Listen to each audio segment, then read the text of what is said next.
Look how cute. Jeff and I bought the same shirts, but he's not wearing his. But he's wearing this one. I literally asked you if you wanted me to. Now I look like a wilderness explorer. Adventurers out there! Why is it focused on your Adam's apple? Thought that that was your eye. Why don't girls have Adam's I apples? don't know. I was just thinking that. It's like, look at it. Ew, look at it. Gross. Ew, I don't like that. Now I don't like it. I don't like that. Fiddling with it. Ugh.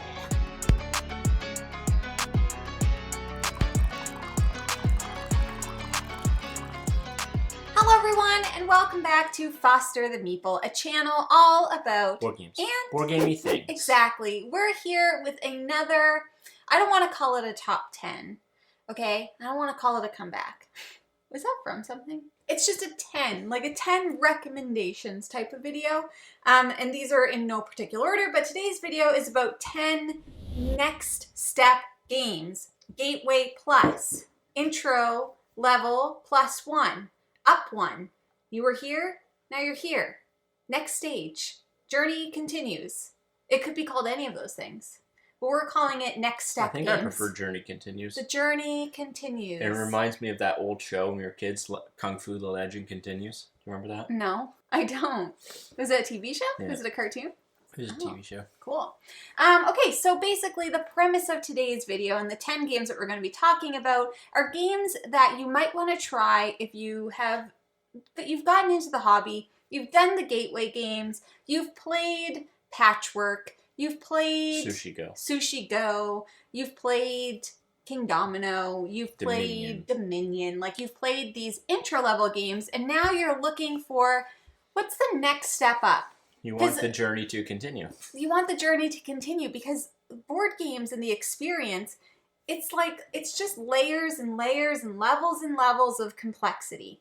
So the games that we have selected today are hovering within the 2s, somewhere within the weight of a 2 on BGG. Now, as we know, sometimes the weights that are listed on BGG, yeah, they're very objective. But we do feel like your 2 might not be our 2. Exactly, and I do think that these the games that we've picked I do feel like are a good next level game. Like I would be comfortable sharing these with somebody after they've played a few games. Agreed. But maybe I wouldn't throw them right into this, although whatever, you do you, boo-boo. Yep. Okay? The first game that we want to talk about is a classic with a twist. Is it a classic at this point? It's a modern classic. I would consider this a modern classic. When people say modern classic, yeah, is that not like a... I don't know. Oxymoron? Yeah. Yeah, maybe. Who knows? This isn't an English class, it's a board game show. The first one we want to talk about is called Clank in Space. Not regular Clank, Clank in Space. Now, although I do think regular Clank could be considered a step-up game, I also do think a lot of people are introduced to the hobby through Clank. Yeah. Right? Now, the reason why we picked Clank in Space, number one, it has deck building, a deck building mechanic that is a little bit maybe more than Dominion, maybe just slightly. So it has that, but the reason why we picked this is because it has multiple types of mechanics. And a lot of times... Mechanisms. And a lot of times gateway games, often you might just be doing the one thing. Maybe you're tile placing or maybe you're deck building. So in Clank in Space, not only does it have deck building, but it also has kind of a movement, objectives, and it also has a modular board. Yeah. Right? Which is just kind of like, it's not too much. It might sound like a lot, but it's not too much, but it's just a little extra once you get a taste. Yeah, you can add more. You can add different rooms in that do different things. And like some of the rooms are like blocked off. Yeah. And so you have to go to places to like get access to them. Like there's just a little bit deeper of a strategy, even over like OG Clank. Exactly. And for anybody that doesn't know what Clank is or Clank in Space, basically you are diving down in the original into a dungeon. In Clank in Space, you're diving down through like a systems of a spaceship. And you're going through different compartments trying to find treasure before the monster potentially eats you. And Clank, like in theme, Clank is noise. So every time you make noise and the monster can hear you, you have to put your cubes into a bag. And there's a phase in the game where the monster is going to take a turn, pull some cubes, and if they reveal your color, bad things will happen. You're not drinking your brew? This is my Brew. It's Board Games and Brew. There's a bunch of different little things that exist in this game, and I think it's a nice little. And honestly, I think that was somewhat our trajectory. Yes. We played some simplistic played Clank, games, and then we needed Clank and Space. And then we played Clank, and then Clank and Space. Yeah. We tried to do this list and add like some different types of games. Yes. So that we weren't just like hitting like the same mechanism over and over again. So we were trying to think of a somewhat step up introductory-esque like campaign game, and we settled on Forgotten Waters. From Plaid Hat Games. Yes. Forgotten Waters is within the Plaid Hat Crossroads system, and basically it's a narrative story driven by an app, wherein you're all picking an action out of a storybook, and then proceeding through multiple different kind of scenarios. Yeah. It's relatively straightforward, but I think it introduces a more intro game would be like something like Familiar Tales. Yeah. And this is a bit of a step up because there is like a bit of a real-time mechanic to it, wherein you have a timer and you basically have to select things you're going to do depending on where you're at in the game.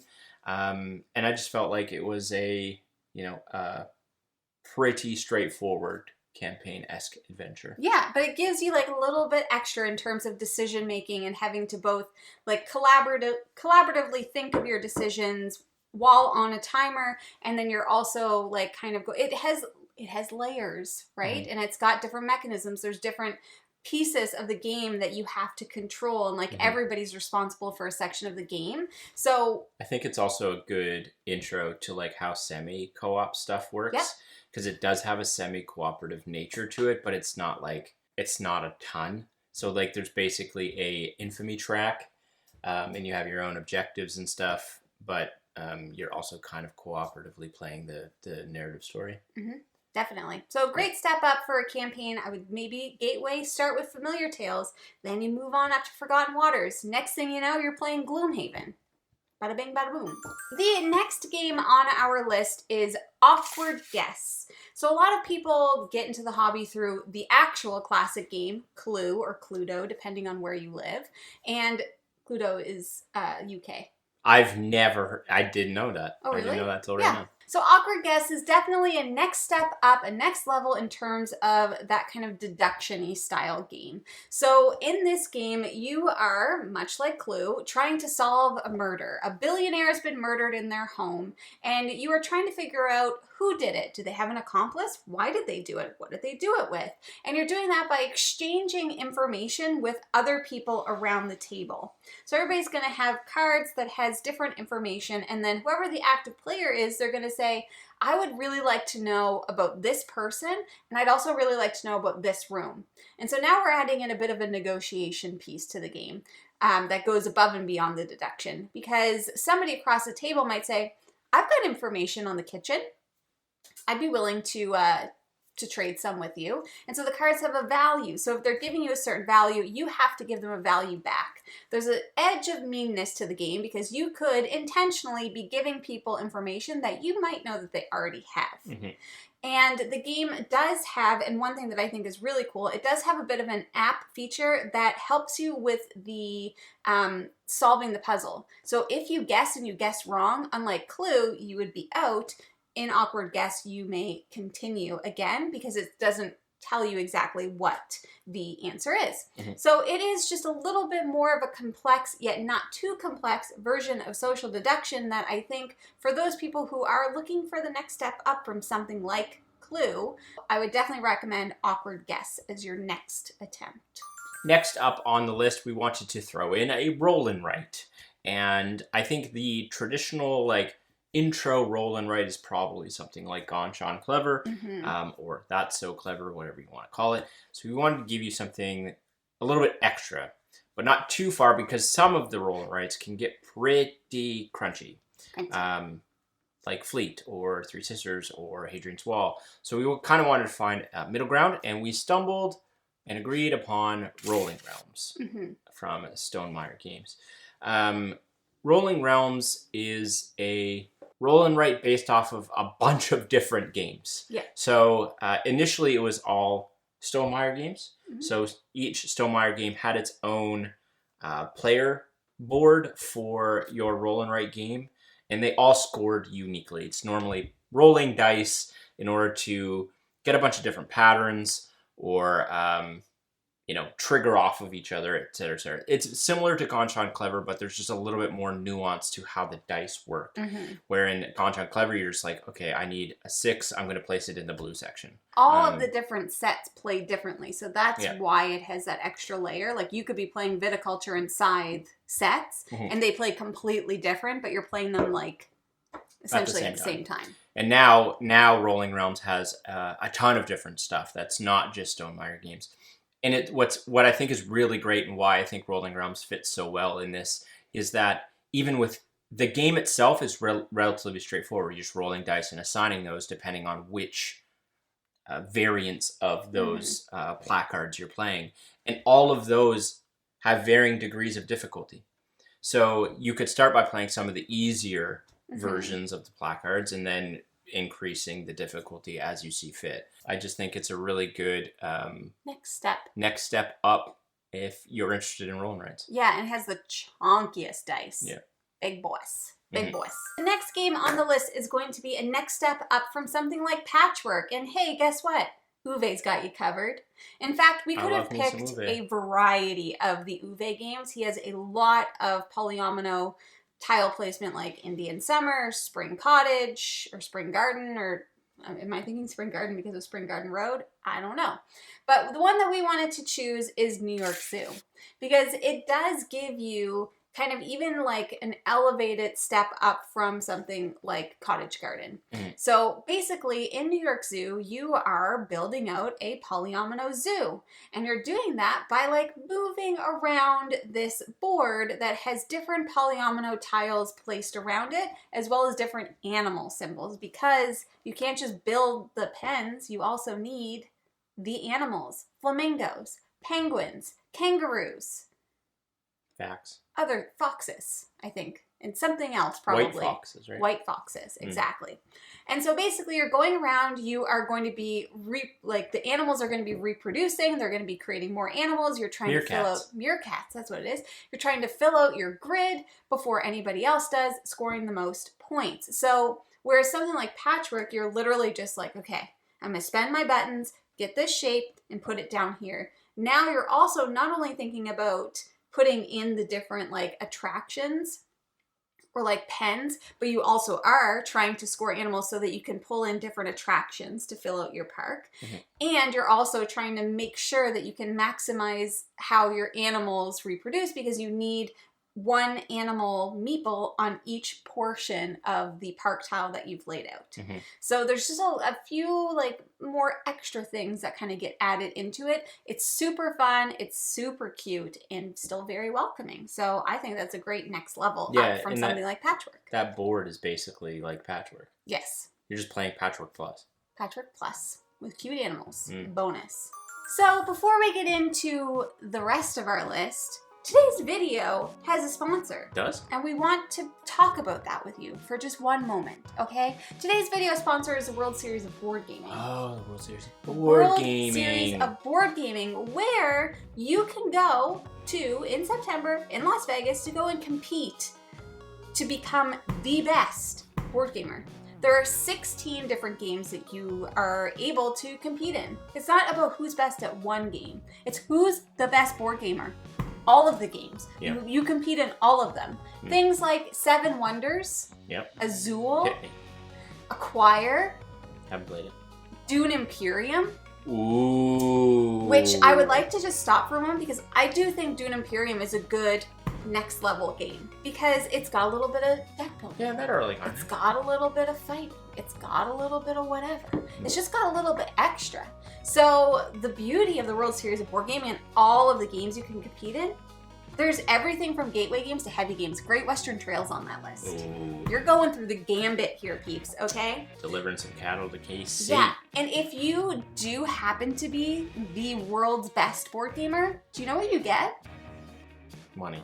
$25,000 American. Of American gold money. Gold money. bullion. Exactly. You also get a really fancy We shouldn't say that. ring. You don't get gold bullion. I don't know what that is. I don't know either. It's just a fancy ring. Well, you don't get it, but you do get a fancy ring. And if you're like, I'm not into competition. Not for me. You can just probably go hang out, couldn't you? Go hang out. There's a whole open library donated by Dice Tower West, which we have played with. There is a lot of games in it. You can have a lot of fun. You can go cheer on your friends. And do you want to know, this is a next level game that I do just briefly want to touch on. The largest Dice Throne tournament to date will be happening at the World Series of Board Gaming. Dice Throne is probably one we should have included. Dice Throne. That's a step up. That's a next level game, okay? Now, if you're interested in attending the World Series of Board Gaming, you can definitely do that. Check out our description. All of the information will be down below. You can use the code fosterthejamie, or you can use the code... What's that? I was waiting for your joke. Oh, I'm waiting for you to say it. Foster the Jeff. That's the only Jeff spelled one. Geoff. What? Don't spell it like that. Don't spell it like that. If you're interested in attending, all of the information will be listed for you down below. And now let's get back to the video. All right, next up we have actually another Stonemaier game. However, it does have a alternative, the OG version, which I can't remember the publisher of or for, but it is Libertalia. So we're going to either or, in my opinion. Either or. I think you could use either or here. Libertalia Winds of Galecrest, which is the Stonemaier version, has a little bit more to it than the OG version. But it's so bright and pretty. But it's very bright, very colorful, and very good. Also, the OG version, just as great, in my opinion. In Libertalia, you are basically going to be simultaneously playing out a selection of pirate cards or crew cards that all do different things. They all have different abilities. Ultimately, you're trying to collect loot in order to score victory points at the end of the game. This game, I think, introduces a bit more mechanism than other games that we have on this list. There's a little bit more to this in terms of how the crew cards work, how they're placed out in turn order and resolved, because they are resolved from dawn till dusk and then back again. So it introduces you to card powers, simultaneous play, and you're all playing off of a shared deck. Yes. So all of the crew members that you play together will be the same. Now, as you play crew cards out, you're going to be saving some into your hand. So as rounds go on, you will have somewhat different cards in your hand. But for the most part, you have shared collected cards. And it really comes down to what is the optimized play of when I put out these crew cards. I really think it introduces people to a little bit more meanness than they've probably been used to up at this point, because a lot of cards will trump other cards in terms of play order. Next up on the list is Heat, Pedal to the Metal. God, I love Heat. Heat. So Heat, Pedal to the Metal, Heat, Pedal to the Metal. Gotcha. Is, I would say, is a step up from something like Downforce. Downforce was definitely like a game that we got into when we first got into the hobby. It's pretty easy to play. Like, it was one of the first games we picked up at the Boardroom Game Cafe, sat down, learned it, played it. So pretty straightforward. Heat is a racing game that kind of like kicks it up a notch, because it's now also introducing like gear shifts and cards that you have to be a little bit more strategic, because you have to like play cards but not too high of a card in case there's a bit more push your luck. It also comes with like a huge variety of different ways that you can play. It also comes with like an automa if you're playing a 2-player, so that you can like increase campaign. So you can increase like the competition within the game, and it is just like a little bit more of like a level up in terms of a racing game. It is super fun. So if you are into something like Downforce or Unicorn Fever, which I know is not racing, whatever, something like that, I would definitely recommend trying out Heat, because it's just gonna like pump it up just a little bit. I think Heat brings in the actual... Downforce is an actual race, but you can still win Downforce by not winning the race, by just bidding appropriately and that sort of thing. Like Heat, you need to win. Like your car needs to cross the finish line first. Like that's how you win Heat. Next up, we wanted to throw in a bit of a party game. So maybe you've played something like Monikers. Maybe you have. You know? And that for us is from Brotherwise Games, and that is Night of the Ninja. Night of the Ninja is a semi-co-op party game where you are playing as one of two clans. It's either the Lotus clan or the Crane clan. Mm-hmm. You are trying to make sure your clan leader survives the round, basically, and you're trying to kill the other clan's leader. So you're going to be dealt out a random set of cards at the beginning, and you will be attributed to one clan. But you don't know anyone else's clan around the table. So there are different card types so you're drafting cards at the beginning.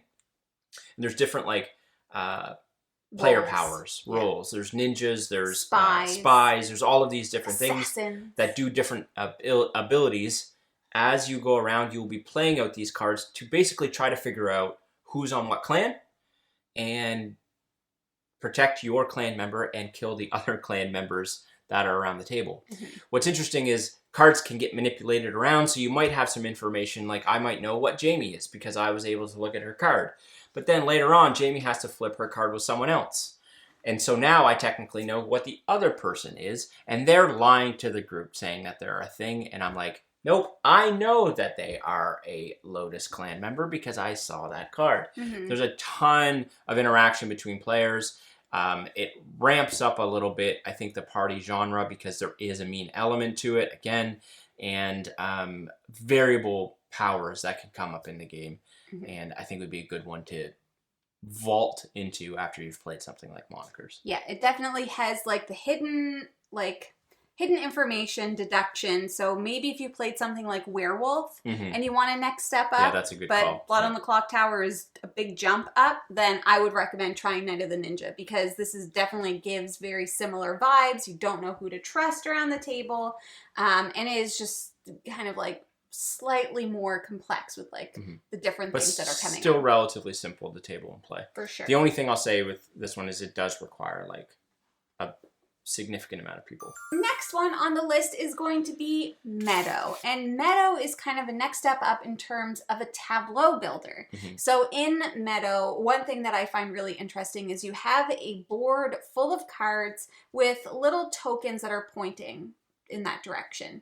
So they are pointing, okay? And so you are going to be taking something from a grid based on a little token that you take. So you need to take from this row, you need to take from this column, and then you're going to be adding those cards into a tableau in front of you, hoping that you are going into your meadow, hoping that you are going to be able to trigger the cards off of each other. So, and it's going to be done in layers. So your first layer is your base, your ground. Is it grass? Is it dirt? Is it something like that? Mm-hmm. Then you're going to have to add different types of maybe plants or animals or insects into your meadow that all need to be triggered off of other icons that are within the meadow. So there's a lot of things that you need to look at in terms of scoring the maximum amount of points and in terms of being able to actually play cards out.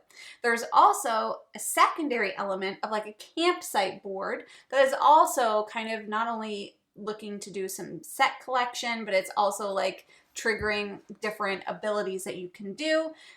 You've also got a bit of a landscape board that you're walking through. So there's a bunch of elements. The game itself is not complicated, but I would say this is the kind of game that you would go to if you're looking for a little bit more. Just more to manage, more to think about, more moving parts. And the tableau builder itself is just kind of a little bit of a step up. And it's beautiful. It's very cute. You love to see it. Yeah. So that's Meadow.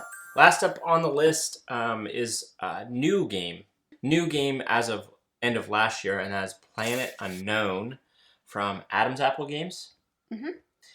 Planet Unknown takes polyomino tile placing and adds a couple different little things to it.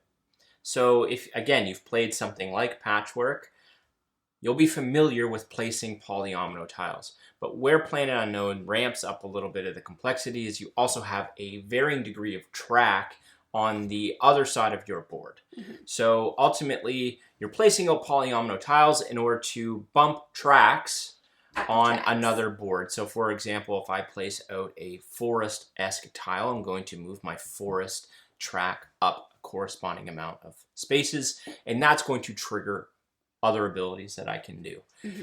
So where the enhanced complexity comes in with something like Planet Unknown is polyomino tiles and all of those rules. You have track bonuses and bump and tracks and combos that can happen there. But on top of that, after you've learned the base game, you can add in asymmetrical player powers. So there's asymmetrical planets that you can play that score differently than your opponent, or you can add asymmetrical factions that come in. So all of those factions have different track systems that you can play. It's not overly complicated. It's, again, I think a step up from something like Patchwork or like just bumping up a track, honestly, like something that Can't Stop. And combines those two things and makes a game out of it. It's pretty straightforward. It's beautiful on the table, and I think would be a great little step up game for people. Yes. So those are 10 games that we feel will be great for a next step up into your gaming journey as you continue on. And then before you know it, you're playing Kanban EV. That's the next step. That's the next step. That's a little bit of a jump. Anyways, let us know down below, what are some games that you would recommend as like a Gateway Plus or a next step game? We would love to know. If you're interested in buying board games like any of the many that we mentioned today, you should first start by checking your friendly local gaming store. And for us, that is... Boardroom Game Cafe. Heck yeah, it is. You like snacks? I do. Where should you get them? Lunch pack. Perfect.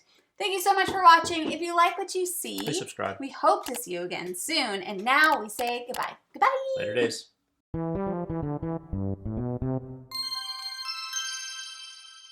I can't. If I swallow, it happens. Like, look. Stop swallowing. When I talk, it moves. I don't like it. What is it, do you think? Is it like a thing inside of your neck? I really want candy right now, but it's fine. Yeah, I think it's got a little bit, a bunch of. It's got a little bit of bunch. Talk about an oxymoron. A little bit of bunch. So, awkward guesses. What's the dough? I don't know. It's just spelled Pluto. I don't even know.